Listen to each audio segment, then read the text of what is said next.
Words there continuing. Former Prime Minister Manmohan Singh speaking in the Rajya Sabha and Finance Minister Arun Jaitley hitting right back. Our Jagannathan, Editorial Director at Swarajya magazine, joins us now.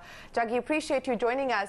What do you make now of the latest? I mean, it was an unusual sight to see the former Prime Minister make the case for the opposition in the Rajya Sabha. The government, of course, has hit back expectedly, but what did you make of the former Prime Minister's speech? I think he made one part of it was a polemical hit where he said it was loot and all that stuff, which is complete bunkum.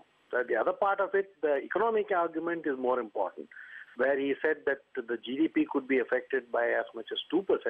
Now, there is some doubt about whether it will be 2% or 3% or 0.5% or 1%, but that we will know only by the second half of the next financial year when we have all the data from here. So what we will get is definitely an economic hit, and what we are arguing about is the severity of the hit in this quarter and the next. So we have to look at that. But I think the former Prime Minister was fielded in order to, because so far Modi has been walking away with the public mood.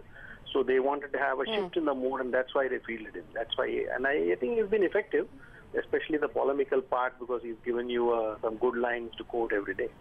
Legalize plunder and loot. Okay.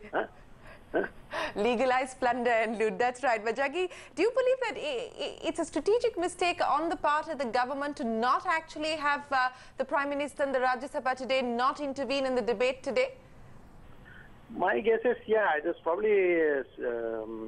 probably a missed opportunity. I think the calculations must be that they want to field him by when things have actually shown some appreciable improvement.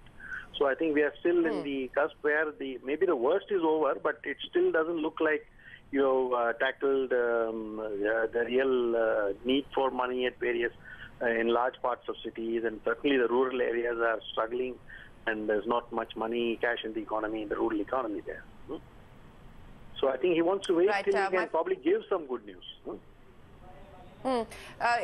Just a quick word on the Reserve Bank and the Finance Minister sort of coming out staunchly saying that silence is fine, but performance is what matters, and why judge somebody because he isn't in front of cameras every day. Manmohan Singh a scathing attack saying that the criticism of the RBI is fully justified. I just wanted to get your comment on that, Jaggi. No, see, I think demonetization, even though you might ask for the advice of the Reserve Bank, is ultimately an executive decision. So in that sense, which is why it is the government, the political decision to demonetize is the government that needs to be at the forefront. Yes, the Reserve Bank can probably say on the currency side how they are handling things and all. And in any case, the Reserve Bank governor will be in front of all of us on the 6th, I think, of December, after the 6th or 7th, after the MPC meet. So I think we'll get him to, he will be in front of the cameras in the next 10 days. So I think we'll wait for that. And perhaps announcing a radical rate cut. We don't know, but that seems to be on the cards. Jaggi, appreciate you joining us here with your thoughts on what transpired in Parliament. But on to the big